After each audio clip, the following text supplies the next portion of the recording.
Jadi saya lepas begini, yang mana di sini spidol? Ya, kalau dipisah-pisah semua, spidolnya yang mana?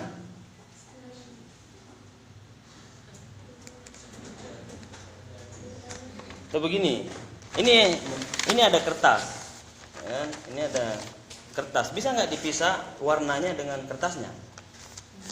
Ya, gimana? Kan berbeda, beda nggak kertas beda warna? Ya.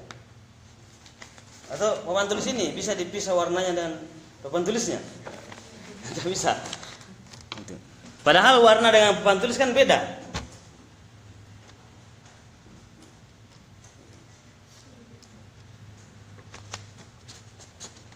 Jangan-jangan ini bukan kertas tapi warna. Coba ini nggak ada warnanya. Coba bayangkan ini tidak ada warnanya. Ya, gimana?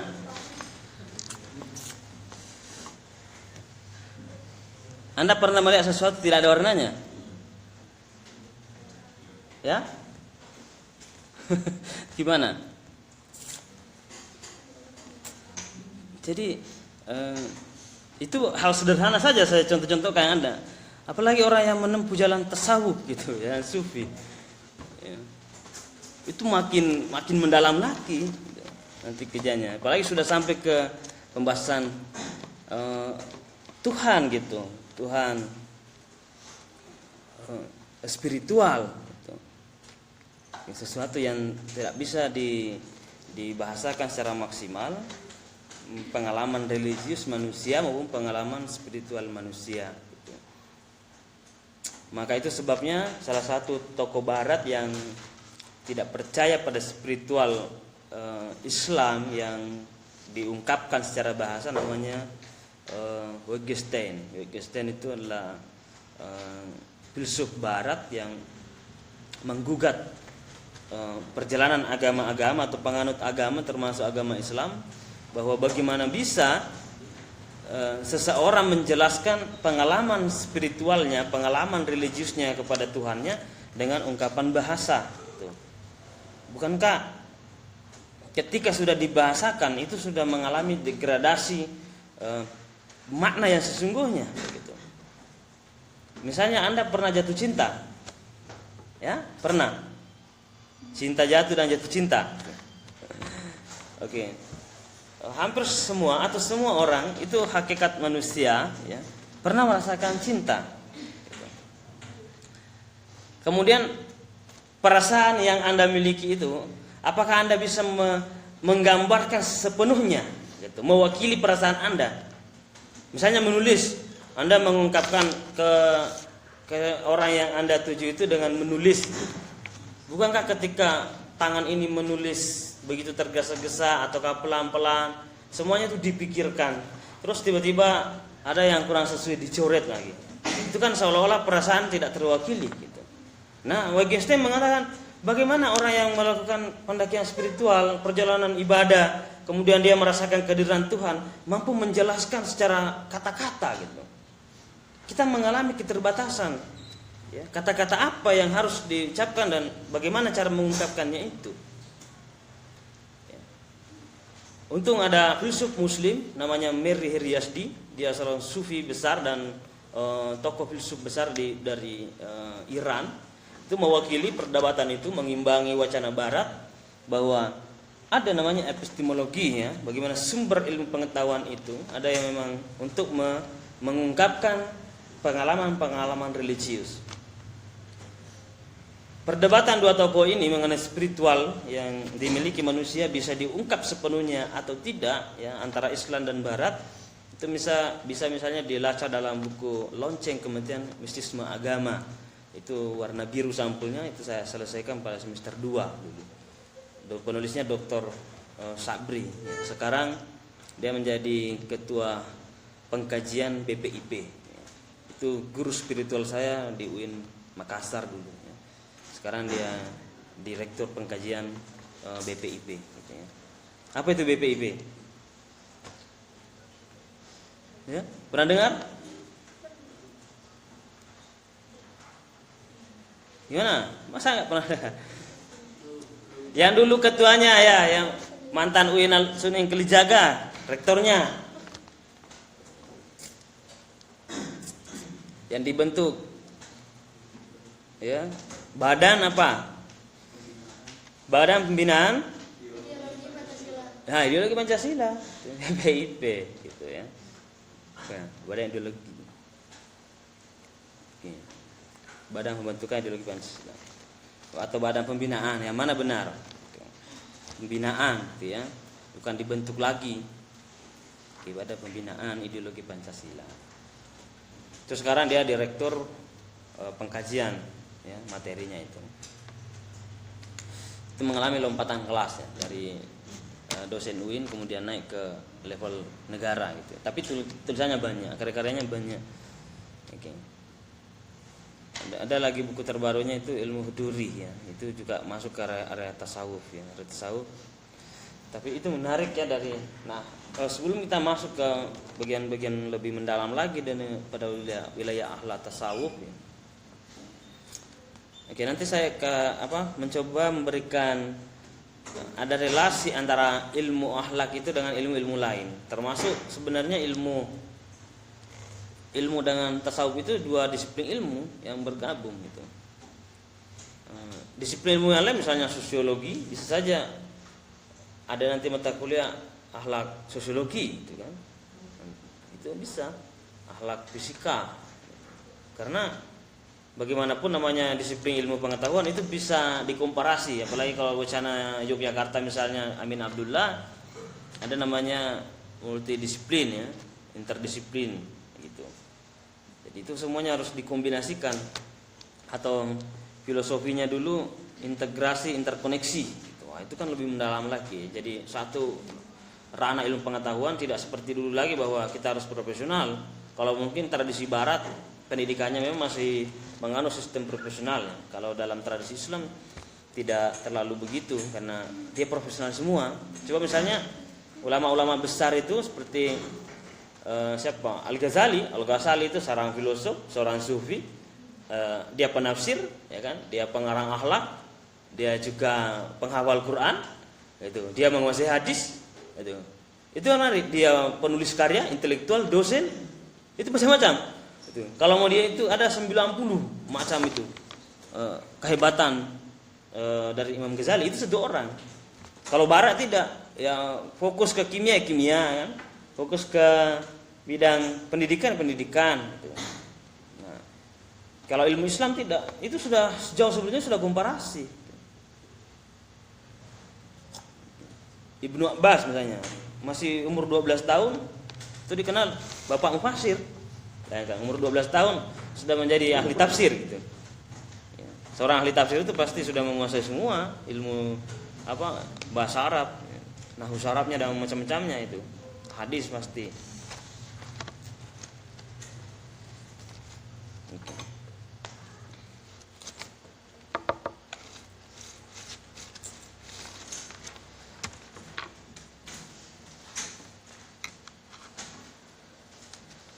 Nah, ini misi Rasulullah ya, yang menyempurnakan akhlak itu sudah sangat terkenal sekali. Misi kedatangan Nabi itu menyempurnakan budi pekerti gitu.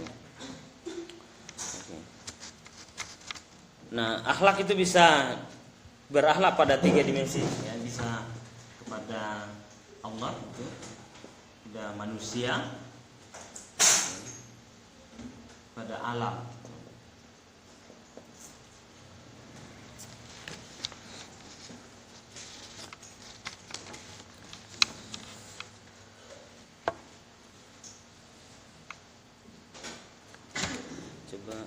Nah, ini mencoba agak mendalam lagi kalau akhlak itu dari mana sih sebenarnya?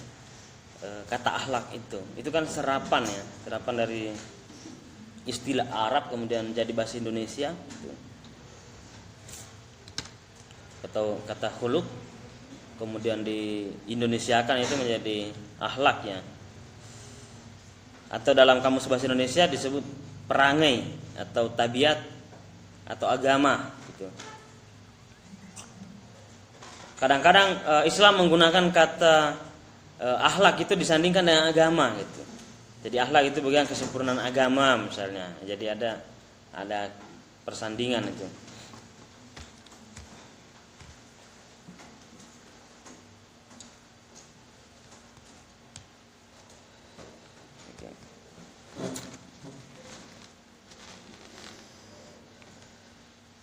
Jadi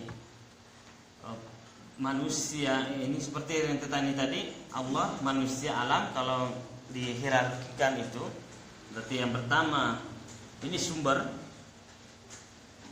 dari keadaan, sumber adanya sesuatu. Kemudian ada manusia diciptakan sebagai khalifah dan alam semesta. Oke, alam semesta.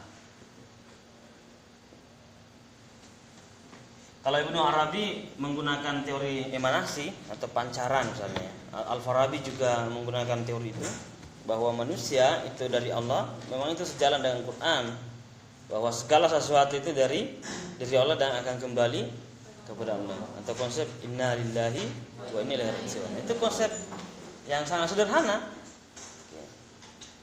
Segala sesuatu itu dari Allah maka akan kembali kepada Allah. Ada lagi biasa perdebatan. Manusia itu terbuat dari apa? Ya, manusia itu dari tanah. Dan ruhnya dari mana? Ya? Ruhnya siapa yang meniupkan ruh? Allah. Ketika manusia mati, maka jasadnya kembali ke tanah. Ketika manusia mati, ruhnya kembali ke Allah. Nah, siapa yang dihukum? Ya?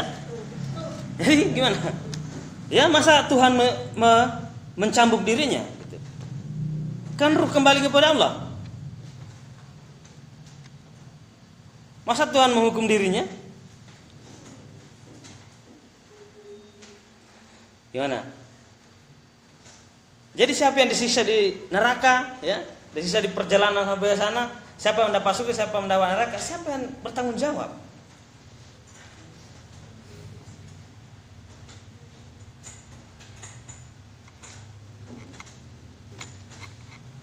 Ada yang bisa beri komentar? Ketika manusia mati, jasadnya kembali ke tanah, ruhnya kembali ke Allah. Terus siapa yang bertanggung jawab?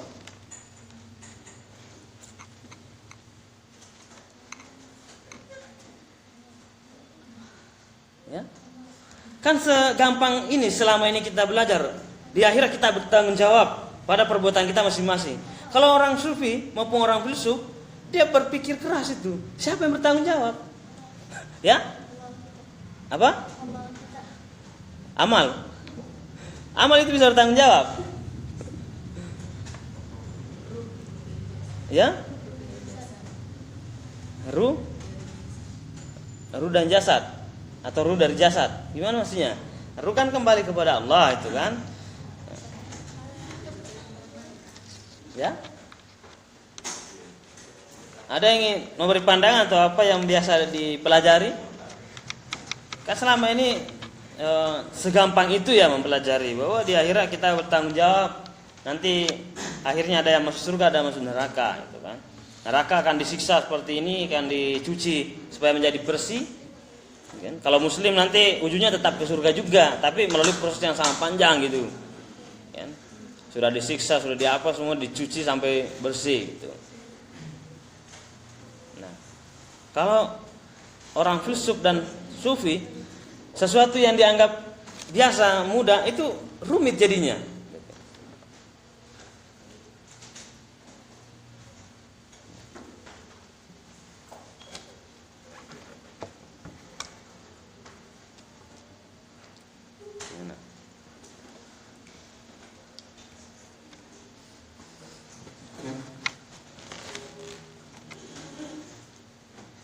Nah, kalau teori emanasi tadi ya itu dipikir-pikir ya, siapa sih sebenarnya tanggung jawab?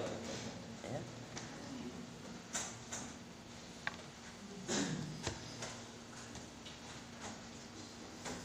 Nah, Kalau dalam mengenai teori emanasi atau pancaran ya, ini namanya emanasi, pancaran. Oke. Misalnya matahari menyebabkan apa? Adanya matahari, apa yang ditimbulkan dalam ilmu fisika?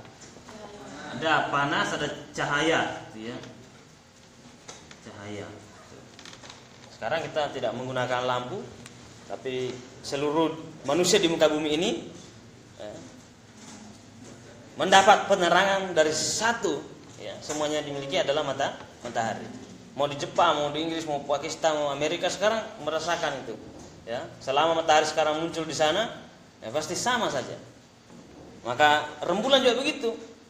Maka ada dulu lagu Bugis mengatakan, ketika kamu merantau di jauh sana dan meninggalkan aku, maka ketika rindu maka tataplah rembulan, maka terbayang-bayang wajahku di situ. Karena apa? Rembulan itu cuma satu. Ketika perpasannya bersamaan, maka Anda akan berpandangan pada satu titik.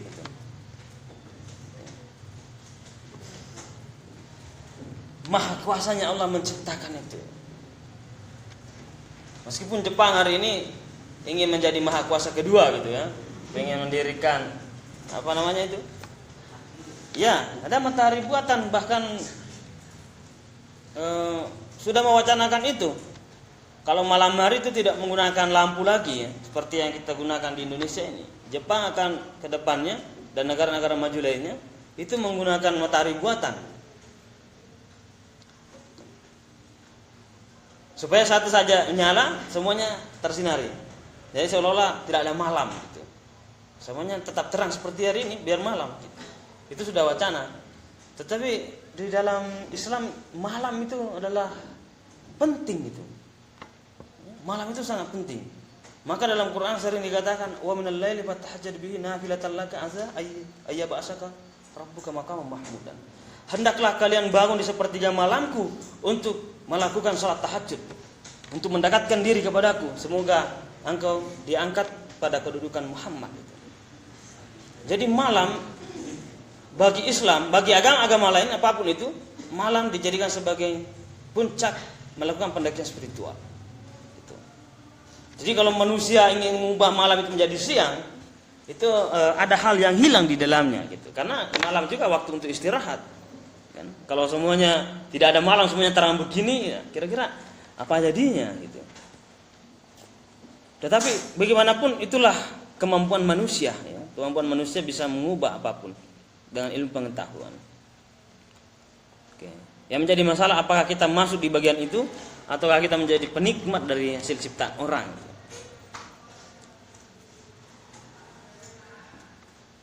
Meskipun kata Batman ya, toko kartun itu, bahwa manusia tidak bisa berdamai dengan manusia malam itu. Dia mengatakan manusia tidak bisa berdamai dengan malam. Maka di barat dan di tempat-tempat lain malam itu disebut dianalogikan atau dipersepsikan adalah malam itu adalah kemaksiatan, ya kan? Malam-malam mingguan, malam tahun baru gitu kan, malam Valentine, semuanya ada kemaksiatan. Jadi malam itu sesuatu yang negatif. Tapi bagi agama-agama, apalagi Islam, justru malam adalah tempat untuk melakukan pendakian spiritual, mendekatkan diri pada Tuhan tanpa jeda dan tanpa pemisah dan tanpa hijab gitu. Bagaimana dengan salat tengah malam itu tadi? Cuma salat tengah malam antara mahasiswa dengan penjual sayur itu mestinya beda dengan para petani.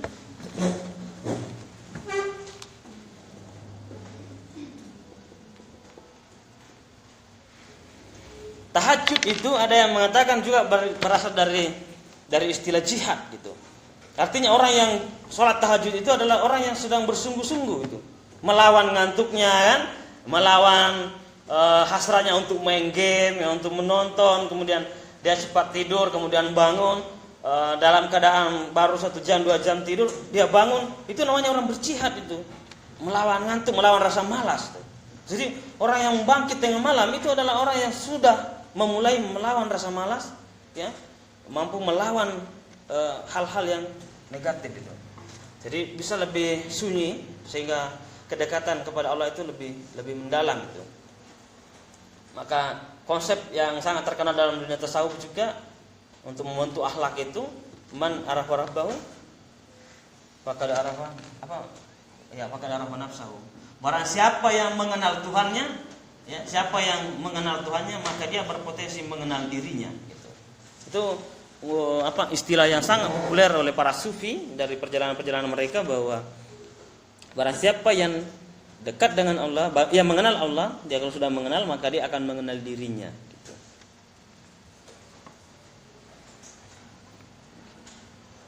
Minimal mendekatkan dulu kita dekat sama orang yang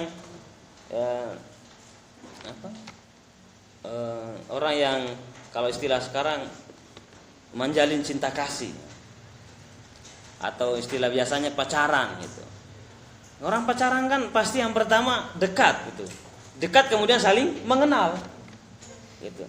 Tidak mungkin saling mengenal tanpa ada kedekatan secara fisik, kedekatan secara media dan sebagainya. Itu saling mengenal.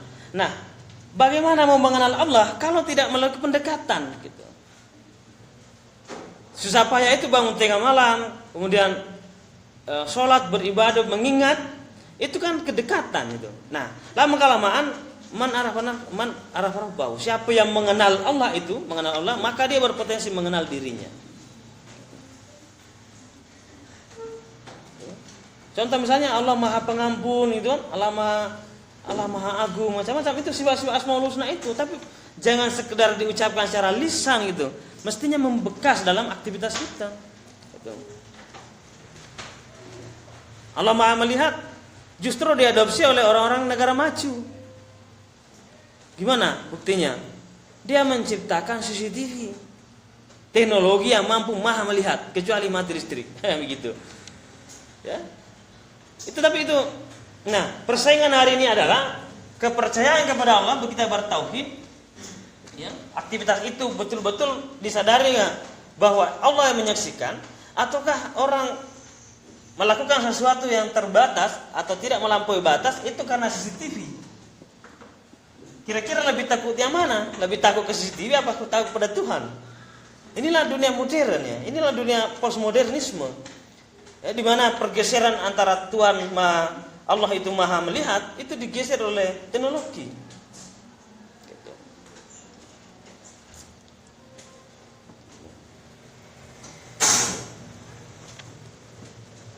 Orang yang mau mencuri, apakah lebih memikirkan Allah maha melihat dia, ataukah dia nggak jadi mencuri karena di Indomaret, di Alfamidi kan ada CCTV gitu. Coba kalau dia ada CCTV, mungkin banyak hilang. Sedangkan ada CCTV itu banyak hilang barang-barang. Motor, misalnya di area kampus, karena CCTV. Kalau nggak ada CCTV itu berbahaya. Jadi hari ini bergeser. Ya, ini tantangan dalam dunia ahlak tasawuf. Bergeser kemajuan teknologi itu digeser dengan akidah gitu. Ya.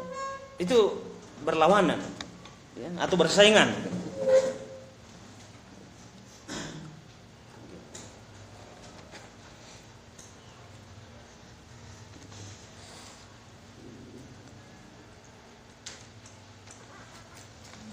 Nah, dalam merubah sikap itu dari mengenal Allah harus pendekatan dulu, gitu kan? Nah, minimal mendekatkan diri, tapi pendekatan itu dalam versi mahasiswa atau intelektual, cendekiawan, orang berilmu itu mestinya bobotnya berbeda dengan orang biasa. Misalnya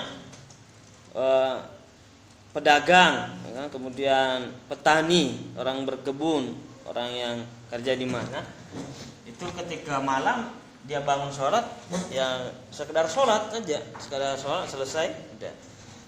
Oke. Kalau mahasiswa, tahajudnya beda. Ada tokoh intelektual Indonesia namanya Profesor Amin Abdullah, ya, mantan rektor UIN Sunan Kalijaga, menulis banyak sekali karya dari masa dia di Turki dulu kuliah sampai di Indonesia. Itu sudah banyak sekali ya karya-karyanya. Namanya Profesor Amin Abdullah. Profesor Amin Abdullah. Dia mengatakan bahwa tahajud, ada namanya tahajud intelektual. Jadi tahajud itu bukan sekedar sholat saja, tapi bagi mahasiswa, bagi cara intelektual itu ada namanya tahajud intelektual, yaitu sampai tengah malam dia belajar, ya, karena di malam itu kita bersentuhan langsung dengan dimensi gelombang, di mana gelombang itu masuk pada dimensi spiritual. Kalau dalam ilmu fisika ada namanya gelombang alfa, ada gelombang beta, dan ada gelombang gamma.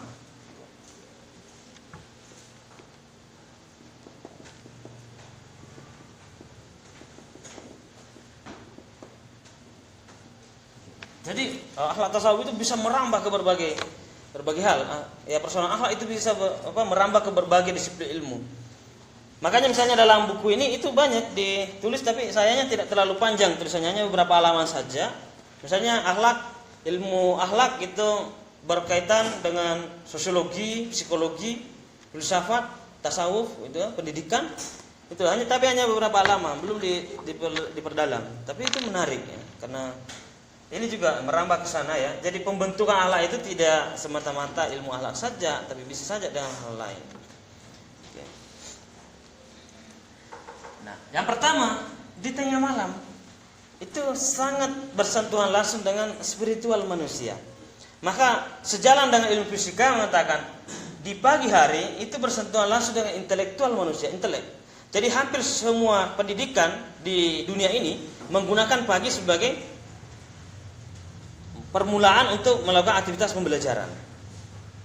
Jadi UI Salatiga dari jam 7 sudah mulai aktivitas pembelajaran. Itu pagi. Hampir semua di dunia ini, hampir semua negara, pagi itu dijadikan sebagai permulaan. Karena apa? Ada gelombang yang memang bersentuhan langsung dengan intelektual kita. Ya, masuk memang itu cepat. Disebut sebagai gelombang alfa. Nah, kalau itu kira-kira dari subuh hari, dari pagi sampai menjelang duhur. Duhur menuju ke asar, ya, kemudian sebelum terbenamnya matahari, maka kita dikepung oleh gelombang beta. Biasanya ini bersentuhan langsung dengan emosi kita, ya, emosi orang. Maka itu sebabnya kalau siang-siang banyak orang yang emosi, ya. Itu kan namanya. Memang bukan karena ada masalah, memang karena gelombang yang mengantarkan kita ke sana. Maka orang yang pintar-pintar jangan menyatakan cinta di siang hari, kan begitu. Karena Anda tidak membaca keadaan, orang dalam keadaan emosi gitu, orang kadang bermasalah tiba-tiba menyatakan sesuatu itu tidak menarik. Sesuatu yang awalnya memang menarik tapi jadinya tidak. Moodnya hilang. Cari waktu yang tepat. Mengungkapkan cinta kepada Tuhan itu ada tempatnya yang paling yang paling tepat dan sangat spiritual, yaitu di malam hari. Maka kita dikepung oleh gelombang gamma, yaitu gelombang yang bersentuhan langsung dengan spiritual manusia. Maka hampir semua agama-agama di dunia ini itu menggunakan malam sebagai tempat melakukan pendakian spiritual. Nabi Muhammad melakukan pendakian spiritual kepada Tuhan itu juga di malam hari. Gitu kan? Isra Mi'raj itu. Jadi Nabi berisra Mi'raj itu ke langit tertinggi itu juga menggunakan di waktu malam. Bukan siang. Kalau siang kelihatan itu. Dan kalau malam kan ya 50-50 itu atau misterius. Nah, minimal malam itu bukan dunia gelap seperti yang dipersepsi banyak di barat. Bukan dunia hura-hura, tapi malam adalah dunia melakukan pendakian spiritual, mendekatkan diri pada Tuhan dan berkarya. Sebagaimana Profesor Amin Abdullah mengatakan tahajud intelektual, yaitu orang yang malam hari menggunakan waktunya untuk belajar, kemudian dia tidur, bangun salat tahajud, kemudian dia lanjut membaca, belajar, menulis. Sama dengan Profesor Widya Wahyudi yang profesornya diambil sekarang profesornya di Harvard Amerika Serikat. Prof. Widya Wahyudi ini juga tokoh yang Indonesia yang banyak sekali karyanya, mantan rektor Sunan Kalijaga juga. Satu periode saja karena dia langsung menjadi direktur BPIP ya. Waktu itu.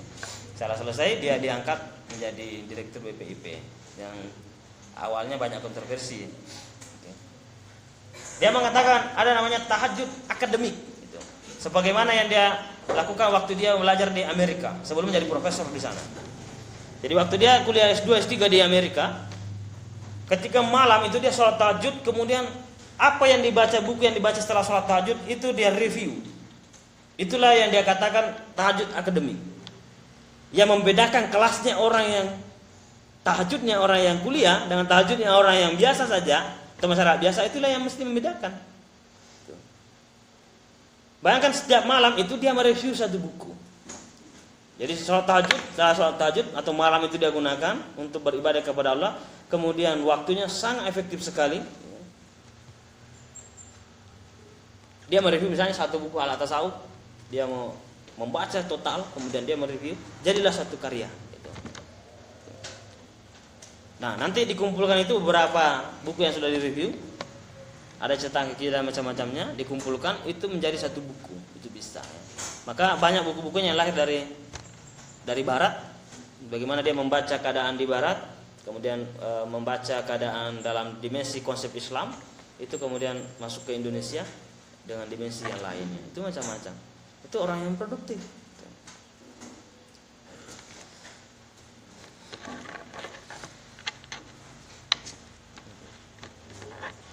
Oke, sampai sini ada pertanyaan?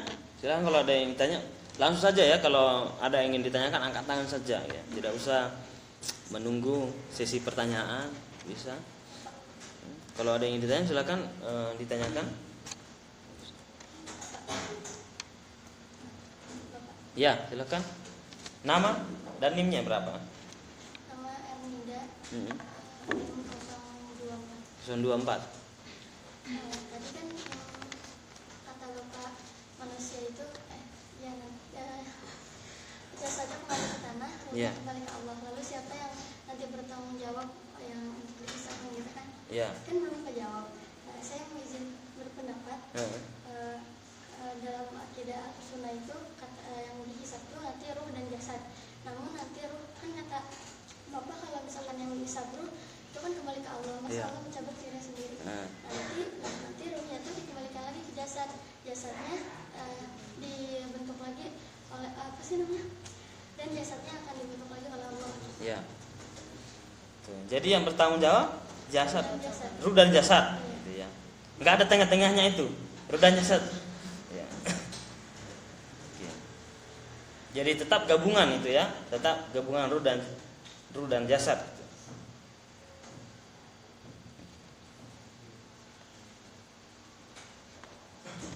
Ya, memang itu perdebatan yang panjang sekali oleh para filsuf dan para sufi ya, tidak mungkin diselesaikan dalam waktu 1 jam gitu kan. Itu persepsi kita yang sangat sederhana. Tetapi dari banyak literatur itu banyak yang mengungkap ada nanti tengah-tengahnya itu gitu ya. Jadi, karena hakikatnya kan pada kembali semuanya asalnya. Ada dia mengatakan jiwa gitu. Jadi ada yang mengistilahkan tengah-tengahnya itu disebut jiwa, itulah yang bertanggung jawab. Maka dalam Quran ada indikasi yang menggambarkan itu bahwa ya ayuhan nafsul ya ayuhan nafsul mutmainnah ya ayuhan nafsul mutmainnah irji'i ila rabbika radiyatan mardiyah. Wahai jiwa-jiwa yang tenang, kembalilah kepada Tuhanmu dengan penuh kerelaan. Jiwa, kalau para filsuf mengatakan itu ada namanya jiwa gitu. Tapi itu masih banyak perdebatan, tapi minimal ada titik terang ya. Karena Quran juga sudah menceritakan itu. Ada jiwa, cuma kan masalahnya jiwa itu yang bagaimana? Itu yang masih butuh kajian panjang gitu. Ya. Tapi minimal Quran sudah memberikan informasi sedikit-sedikit bahwa wahai jiwa-jiwa yang tenang tuh. Jadi kalau jiwa-jiwa yang tidak tenang gimana? Itu kan yang dipanggil wahai jiwa-jiwa yang tenang, kembalilah kepada Tuhanmu dengan penuh kerelaan. Mardiyah.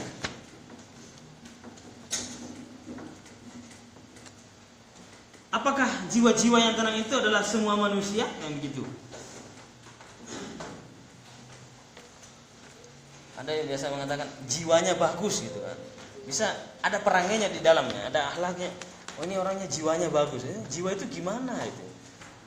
Oke. Semudah itu kita mendengar jiwa, tapi sebenarnya dalam sekali ya. Karena ini nanti sebagian memahami bahwa itulah nanti akan melakukan pertanggungjawaban. gabungan, mungkin itulah disebut tadi gabungan ruh ya dan jasad nanti di kemudian hari, maka berbentuklah jiwa. Oke, terima kasih telah membantu ya, ada yang terlewati tadi. Tapi memang sengaja, kalau ada hal-hal begitu tidak mesti diselesaikan, harus dipikirkan, kembali lagi belajar. Bapak saja dulu waktu mengkaji kata ada itu 3 bulan nggak selesai. Sudah pernah mengkaji di filsafat turun kajian ada, ya. Karena itu adalah konsep yang sangat penting mengenai keberadaan Allah.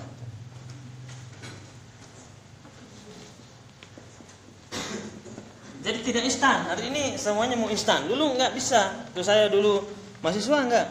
Kita setiap hari kajian. Oke. Lama baru ketemu jawabannya. Sengaja tuh para senior tidak menurunkan langsung. Jadi kita disuruh mencari. Akhirnya kita mencari, beli buku, banyak membaca, itu, lah banyak diskusi. Tapi itu bermanfaat sekali. Sangat bermanfaat pada kehidupan kita dan aktivitas kita. Contoh misalnya, apakah Anda meyakini bahwa Anda dan alam semesta ini diciptakan Allah? Ya. Bagaimana seandainya tidak ada manusia, tidak ada juga alam, apakah Allah ada? Ya, seandainya tidak ada alam ini, tidak ada manusia, apakah Tuhan ada atau tidak ada?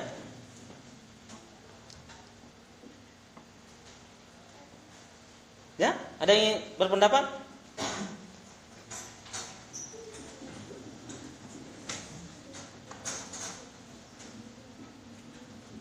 Gimana? Semudah itu kan Anda hidup di muka bumi ini, tapi tidak pernah bertanya. Ketika manusia dan alam semesta yang tidak ada, apakah Tuhan ada? Atau tidak ada? Ya? Ada. Apa alasannya?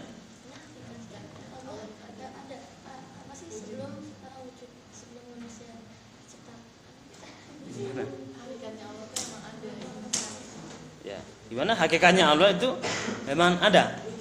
Nah, apa itu ada? Itu utamanya mengatakan wujud.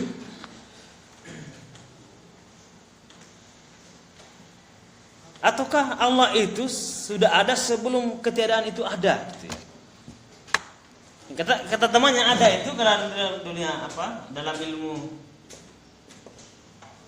ada itu pertama wujud. Ya, memang dalam dunia sufi juga maupun tasawuf maupun filsafat ada dan wujud itu dibahas itu. Ada pembahasan itu. Maka ada pembahasan juga fisika dan metafisika. Atau dalam dunia filsafat Islam ada namanya filsafat teoretik, ada filsafat praktis. Teoretik itu nanti membahas wahdatul wujud, ya. Bagaimana sih wujud Tuhan? Itu macam-macam tingkatannya nanti pembahasannya. Oke. Tapi yang nggak usah dulu jauh-jauh, cukup ada saja. Ada yang ingin mendefinisikan apa itu ada.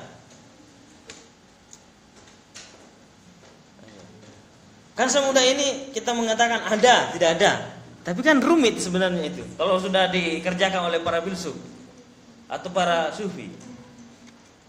Kalau para sufi jangan semudah itu menggunakan kata ada. Pertama kita dudukkan dulu apa itu ada.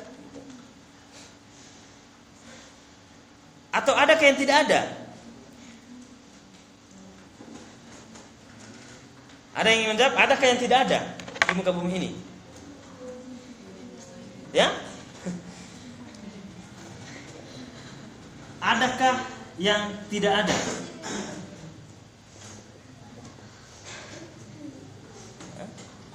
Hah? Apa adakah yang tidak ada?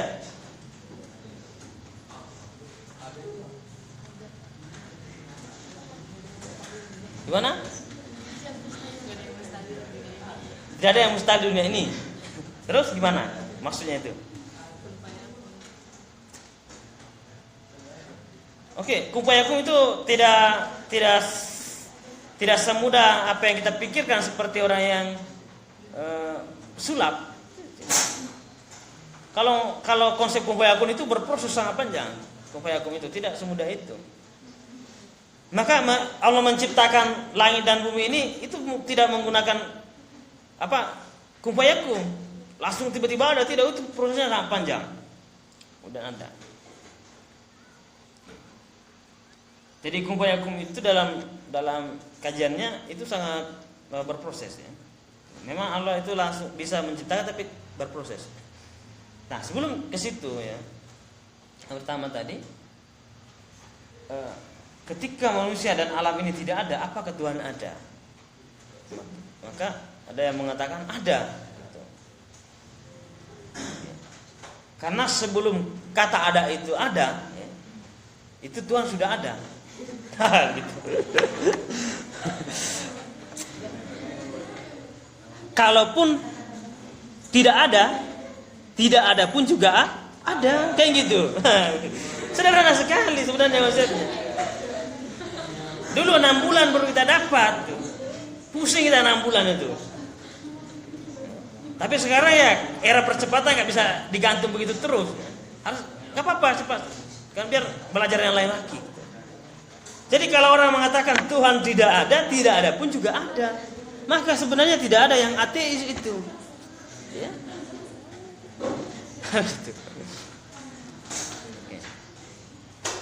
Ada yang tidak ada? Ada, karena tidak ada pun juga ada. Konsep ini sederhana. Asyhadu an la ilaha illallah wa asyhadu anna aku bersaksi bahwa tidak ada, gitu kan? Tidak ada Tuhan. Ya, kecuali Tuhan.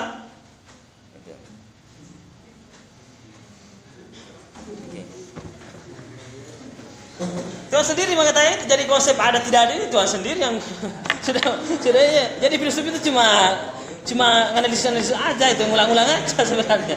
Jadi ngapain pusing itu? Wah, itu kok berfilsafat kok kita dibawa ke ateis itu, dianggap kafir. Apanya kafir? Konsep ada tidak ada itu asyhadu alla ilaha illallah wa asyhadu anna muhammadar rasulullah. Aku bersaksi bahwa tidak ada Tuhan. Itu sudah pembahasan filsafat. Tidak ada Tuhan selain Allah atau selain Tuhan. Ngapain pusing? Akhirnya filsafat tasawuf, wah itu kok rumit sekali. Sebenarnya tidak rumit. Gitu. Ya. Jadi berfilsafat dan bertasawuf itu hanyalah melanjutkan dimensi kekanak-kanakan, yaitu bertanya. Gitu. Jadi orang yang masuk ranah filsafat dan tasawuf itu sangat menarik karena Anda melanjutkan dimensi kekanak-kanakan Anda yang awalnya, yaitu selalu bertanya, apa ini, apa itu, bunda apa ini, ayah apa ini, apa itu, semuanya ditanyakan. Itu sebenarnya melanjutkan saja, ya, potensi ke anak-anak itu berfilsafat. Kapan anak-anak itu berhenti bertanya? Ketika masuk pendidikan. Disitulah otoriterisme terjadi. Guru mengatakan inilah yang benar, harus itu yang benar. Tidak ada pikiran lain. Apakah ada jalan lain gitu? Disitulah awal mula terpasung pikirannya manusia ketika masuk dalam dunia pendidikan, yaitu pendidikan yang tidak membebaskan.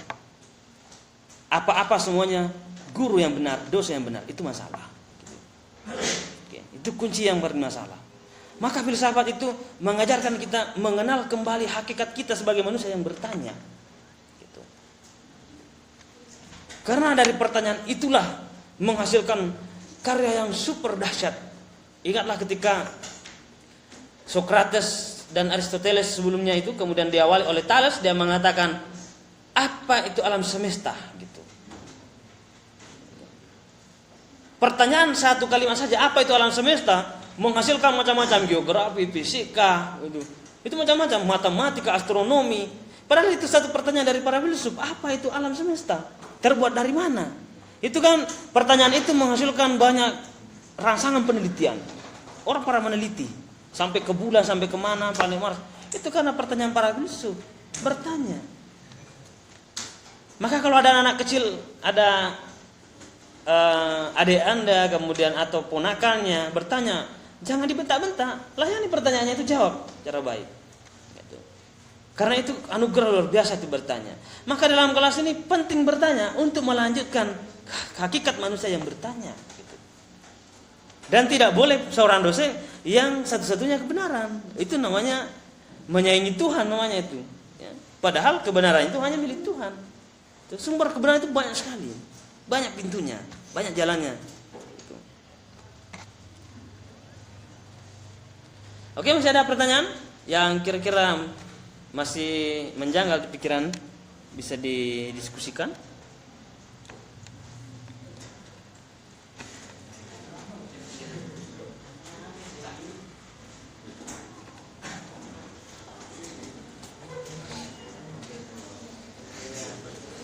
Oke, nanti silakan persiapkan pertanyaan. Nah, maka alam manusia itu sumbernya satu dari Allah. Maka benar juga yang dikatakan Al-Farabi, Ibnu Arabi dengan teori emanasinya bahwa semuanya itu pancaran. Kita adalah bagian dari situ. Nah, sama dengan matahari tadi. Matahari, karena adanya matahari maka menghasilkan cahaya. Jadi cahaya itu disebut sebagai emanasi, bagian daripada matahari.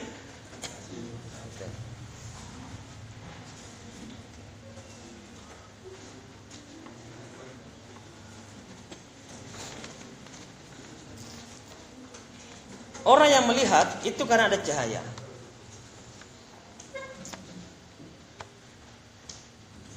Kalau malam, ya, apakah ada cahaya?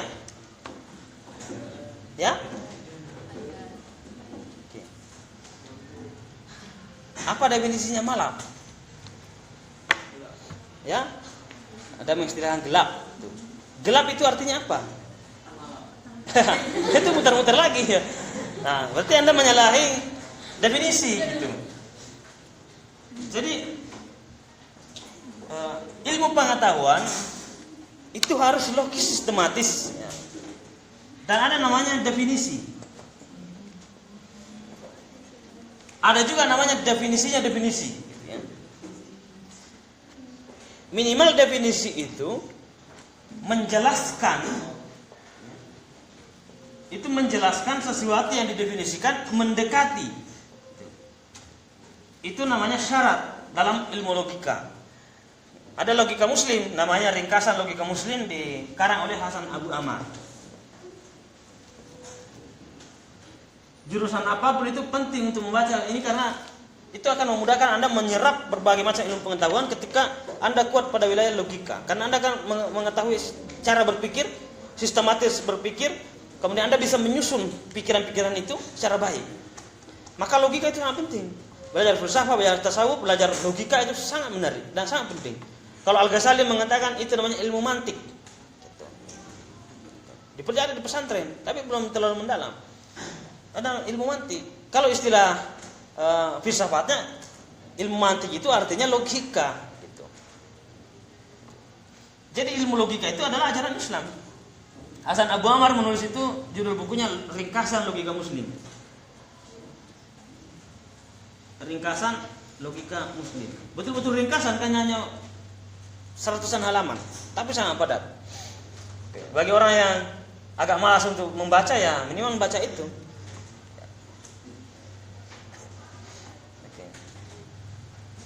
Nah, seperti tadi, apa itu malam? Gelap. Apa itu gelap malam? Nah, itu bukan definisi. Sama waktu saya SD dulu, Bapak guru bertanya, "Nah, apa itu papan tulis?" "Bukan kursi, Pak." Ah, itu kan bukan definisi. Karena jauh sekali gitu. Oke, bayangkan jauh sekali antara papan tulis dengan kursi. Satu di tempat untuk menulis, satu untuk duduk. Mungkin kalau tembok masih agak mendingan kan, masih tembok bisa ceritain anak itu. Itu kan masih mendekati, tapi itu pun tidak menjelaskan. Jadi secara definisi itu bisa menjelaskan sesuatu yang didefinisikan mendekati yang sebenarnya. Seperti tadi definisi spidol, ada yang mengatakan alat untuk menulis, itu kan minimal mendekati, meskipun itu masih keliru sebab pensil juga alat untuk menulis. Gitu. Tapi minimal sudah mendekati, ya, spidol, pensil, pulpen juga alat untuk menulis. Jadi ini supaya teratur cara berpikirnya dan gampang memahami hal-hal yang lain sebenarnya ketika kuat pada wilayah sistematika berpikirnya. Jadi semuanya dianggap mudah itu. Mata kuliah apapun itu semuanya dianggap mudah ketika kuat cara berpikirnya, sistematis, logis. Nah, malam itu mengapa di waktu malam itu gelap karena berkurangnya cahaya. Kalau siang seperti ini karena matahari tidak terlindungi, ya, tidak terhalangi, maka terang. Sama dengan akhlak tadi, ya. Akhlak itu jamak dari kata khuluq. Kemudian begini rentetannya. Nah, erat kaitannya dengan ini kan makhluk, manusia, alam semesta disebut sebagai makhluk. Oke. Nah, Allah yang sebagai pencipta itu menggunakan kata apa kalau dalam bahasa Arab itu? Ya? Ya, khaliq. Oke. Khaliq itu melekat pada Allah sebagai pencipta. Maka turunnya khaliq itu turun menjadi makhluk. Dari makhluk itu perilakunya manusia, makhluk itu turun menjadi akhlak. Begitu. Jadi akhlak sesungguhnya adalah perjalanan manusia yang mengikuti keinginan Tuhan, keinginan Allah, maka itulah disebut sebagai akhlaknya bagus. Ketika bertentangan dengan keinginan Allah atau bertentangan dengan Quran, bertentangan dengan kitab suci, maka itu disebut sebagai orang yang perangannya buruk. Kenapa perangannya buruk? Karena sumber cahaya dari Allah itu terhalangi oleh kemaksiatan dan dosa-dosa. Noda hitam. Setiap melakukan kesalahan, kemaksiatan, kesalahan, dosa, itu ada titik-titik yang menyebabkan terhalanginya sumber-sumber langsung dari cahaya itu. Maka Imam Ali bin Abi Thalib mengatakan, Allah itu maha suci dan hanya hinggap ilmu itu pada orang-orang suci. Maka ketika ingin berkah ilmunya, berusahalah untuk menjadi orang yang suci. Suci dalam pikiran, perkataan dan perbuatan. Itu kata pramuka gitu ya. Ya itu sejalan tuh. Ya. Oke. Itu akhlak yang menarik itu. Suci dalam pikiran, itu perkataan dan perbuatan. Itu sangat menarik ketika mendalami dan menerapkan. Nah, orang yang selalu mendekatkan diri kepada Allah dan selalu bertobat pada setiap kesalahan-kesalahannya, maka pintu hijab itu terbuka, maka dia mendapatkan penerangan langsung dari Allah. Maka disebutlah orang yang mendapat hidayah. Jadi orang yang mendapat hidayah itu orang yang berusaha menyingkirkan semua tabir-tabir penghalang itu untuk mendekatkan langsung, ya, dari Allah itu. Oke, sebagai sumber, ya, sebagai sumber itu. Nah, ini kata kuncinya tadi. Akhlak ke makhluk ke khaliq, pencipta. Maka sejalan akhlak itu dengan konsep dari Quran itu sendiri. Maka apa yang dikatakan Quran, diperintahkan Quran, pasti itu baik. Apa yang dilarang pasti tidak baik. Itu sudah jelas sekali itu. Sudah banyak yang meneliti itu. Para pakar-pakar tafsir pun sudah meneliti, dan orang-orang ahli sosiologi, antropologi. Apapun yang diperintahkan Quran itu pasti ada manfaat luar biasa, dan apa yang dilarang itu banyak bahayanya. Gitu. Quran mengatakan dilarang berzina, dilarang minum minuman keras. Itu kan memang bahaya sekali itu. Bagaimana HIV/AIDS misalnya hari ini belum bisa disembuhkan gitu. Bagaimana minuman beralkohol itu bisa menyebabkan banyak sekali masalah, merambah ke yang lain. Nah, kalau dilarang seperti itu, maka yang mengikuti larangan itu, ya, mengikuti apa yang dilarang, maka dia itu namanya orang yang dekat kepada Allah. Tapi apa yang dilarang itu dia kerjakan, maka dia jauh dari Allah. Maka itulah menjadi tabir penghalang. Sama seperti matahari, ya. Ataukah ketika ada bayang-bayang, ya, ada bayang-bayang itu, ada bayang-bayang Anda. Kenapa ada bayang-bayang Anda? Itu kan dari cahaya itu terhalangi oleh tubuh Anda, maka yang muncul adalah bayang-bayang. Gitu. Anggaplah orang yang nista, orang yang berdosa, orang yang dalam dimensi lumpur dosa, kemaksiatan, itu seperti bayang-bayang itu tadi, terhalang. Tapi kapan itu tidak terhalangi, maka dia langsung terang itu, ya, terang semua. Nah, sama ini. Itu hakikatnya dari akhlak, ya. Pada hakikatnya akhlak di situ, ya. Jadi sebenarnya mudah, kuncinya itu. Cuma tadi muter-muter saja. Coba supaya bisa belajar berlogika dan sistematis dalam berpikir. Maka salah satu pujangga besar abad pertengahan namanya Ibnu Qayyim al-Jauziyah yang menulis banyak sekali buku. Banyak juga bukunya saya koleksi seperti Matair Hikmah ya, yang sudah diterjemahkan itu sangat menarik dan macam-macam bukunya. Dia memberikan pengertian akhlak itu dari kata khuluq atau etika yang dipilih seseorang dan diusahakan gitu. Jadi Ibnu Qayyim itu agak berbeda pandangannya dengan Imam Ghazali dengan Ibnu Maskawai. Nampaknya Imam Ghazali itu mendefinisikan akhlak pada orang yang sudah terbentuk akhlaknya secara mendalam, maka dia mengatakan tanpa pertimbangan, tanpa pikiran dia langsung mengerjakan kebaikan. Itulah disebut sebagai akhlak yang sesungguhnya. Itu bagi Imam Ghazali. Tapi bagi Ibnu Qayyim al-Jauziyah itu belum bisa sampai ke sana. Yang pertama dulu manusia harus berusaha membentuk dirinya sendiri. Gitu. Nah, itu dibentuk kedermawanan, kesabaran, disiplin, macam-macam. Itu harus dilatih. Itu kesabaran itu dilatih, keikhlasan dilatih. Ya. Baru nanti lama-kelamaan terbentuk. Nah mungkin setelah terbentuk itulah Al-Ghazali masuk pada pendefinisian itu ya, sebagaimana misalnya Imam Ghazali mengatakan akhlak yaitu daya kekuatan atau sifat yang tertanam dalam jiwa yang mendorong perbuatan secara spontan tanpa memerlukan pertimbangan. Nah, bagi Ibnu Qayyim al-Jauziyah nggak bisa tanpa spontan kalau nggak dilatih dulu. Makanya anak kecil itu dari awal dilatih memberi ke orang, kemudian ketika dia menerima sesuatu dia berterima kasih. Itu kan latihan semua itu. Nah, apakah kelanjutan itu apakah di waktu kekanak-kanak itu ilmu itu masih kita lanjutkan itu? Kita banyak berterima kasih ke teman-teman, berterima kasih pada orang-orang itu.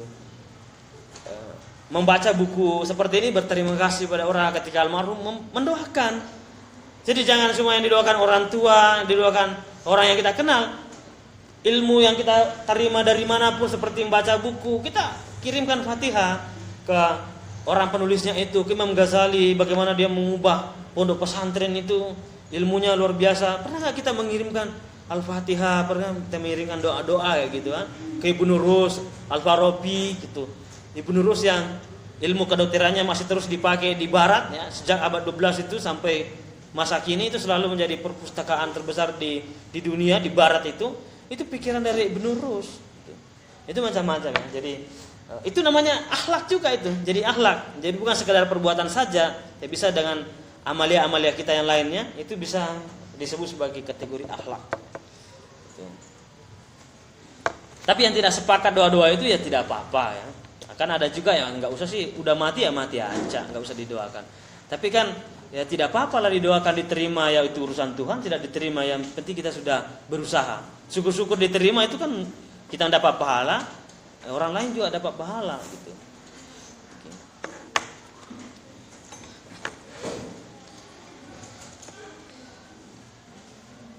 Oke, sebelum selesaikan masih ada 3 menit. Bisa satu pertanyaan kalau ada yang ingin ditanyakan, silakan ya. Hubungan? Oke, hubungan akhlak dengan tasawuf gitu. Nah, sama. Tasawuf itu juga mengkaji manusia, ya, tapi pada wilayah spiritualnya. Nah, ini ya bagian akhir mencoba sebelum ke akhlak dan tasawuf. Ini untuk ada pertanyaan karena hampir kita lewati. Hubungannya akhlak dengan sosiologi itu sangat erat. Sosiologi membahas objek kajiannya adalah manusia, tingkah laku manusia, gitu kan? Bagaimana dia kelas-kelas sosial dan masyarakat. Itu sama saja dengan akhlak. Akhlak juga berkonsentrasi pada perilaku manusia. Jadi ada kesamaan itu. Justru ilmu akhlak itu dibantu karena adanya ilmu sosiologi. Itu dibantu orang begini, karakternya begini, itu karena begini, itu bisa. Apalagi nanti masuk wilayah psikologi. Itu erat kaitannya dengan tasawuf juga. Nah, pada wilayah psikologi juga yang objek kajiannya adalah manusia, tapi manusia pada wilayah ini ya, pada jiwanya, khayalnya, ingatannya gitu.